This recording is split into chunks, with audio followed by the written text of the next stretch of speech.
Size and scope widespread, those small towns reeling. How do residents rebuild and recover? North Carolina Republican Senator Ted Budd joins us now. Senator, good to see you. Our hearts and our sympathies are with you, so closely heartfelt with the citizens of your state. What is the greatest challenge that you face and you folks are facing right now in terms of difficulties? Well, again, the weather's getting ready to change, and we're getting ready to see temperatures drop. So people who have lost everything, they don't have houses, they don't have their clothes, they don't have their. And this is a tough mountain people. I went to college up there.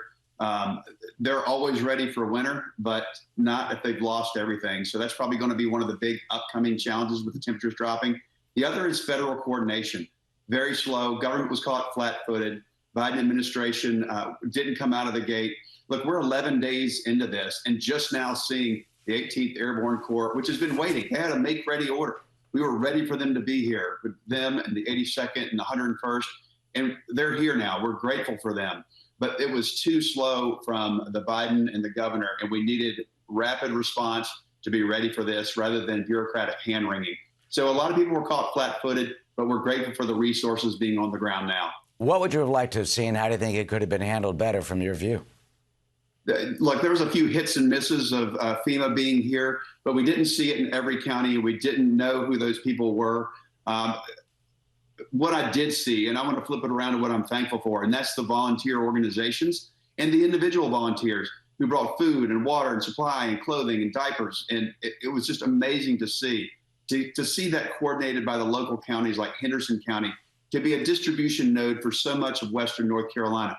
Up in Boone, Samaritan's Purse, covering the whole region. Usually they're solving problems around the world, but it was their own backyard that was hit. And they were first on the scene in so many areas. The Baptists on mission with those yellow shirts were there feeding people and distributing food. So well organized, and donations to them are well spent and well organized. So much to be thankful for. I heard a bit earlier on your show, people saying to be thankful for their neighbors and their help. And so I just love seeing North Carolinians helping North Carolinians. But look, I'm grateful now for the 18th Airborne Corps being here.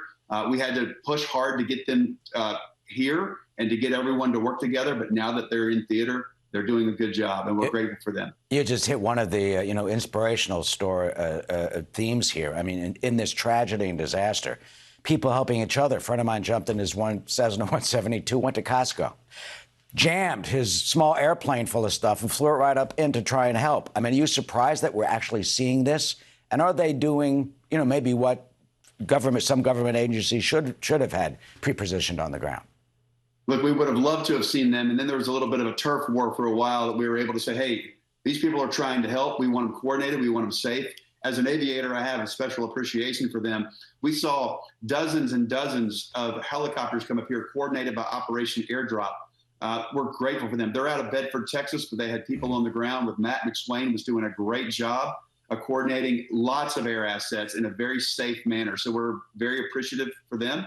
And people were bringing in, they would come in, they would pick up supplies, and then they would take them out to small airfields, either in a helicopter. They were doing extracts. They were bringing in Starlinks, another hero with Elon Musk and Donald Trump doing that. So we're so thankful for people being entrepreneurial, quick to react, and eventually the government resources get here.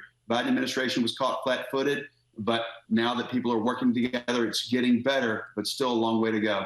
And we see the damage, especially those small towns. Do you think, we seem to be in a new era where they forecast a hurricane that hits the Panhandle or the Big Bend down in Florida, and then this spreads out 6 states. We saw this in New York State a few years ago. Hurricane hits down south, flooding hundreds of miles away.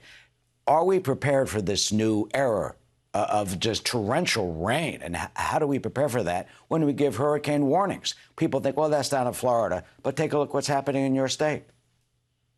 Well, if it's like war, you always prepare for the last war, unfortunately, and unfortunately, we always prepare for the last hurricane. This one was different. This is a combination of the 1999 Hurricane Floyd in eastern North Carolina, and then Hurricane Hugo in 1989, which came from Charleston up to North Carolina mountains. It had the wind speed of one and the water of the other, and it's devastation like we've never seen before.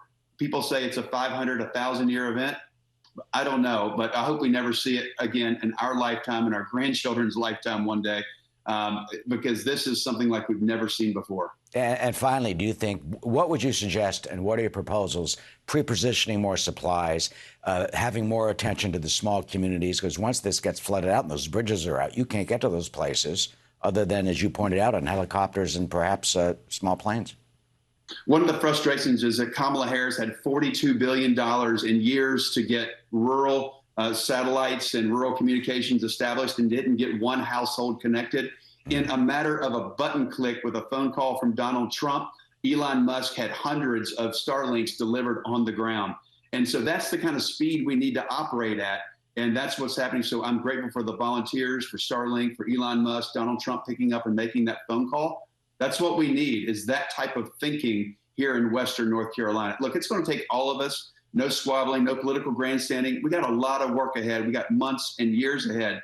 But we need entrepreneurial thinking and better coordination from private groups and from individuals and from the federal government. And I think we need real leadership. I think at the end of the day, that's what we need, is really strong, entrepreneurially minded, non-bureaucratic thinking to get this solved in the future. And you were affected a bit, not too badly, but you're doing okay? I'm on the eastern side of these mountains. We're in the foothills of the Piedmont. We get flooded from the Yadkin River, but we're used to it. We just go out and fix a few fences, and most of the time we're okay. But nothing compared to what I've seen on the ground in Western North Carolina. Well, our thoughts, our prayers certainly are with the people of Western North Carolina and all your state and what you're doing. Senator Ted Budd of North Carolina. Senator, thank you for joining us. Thank you.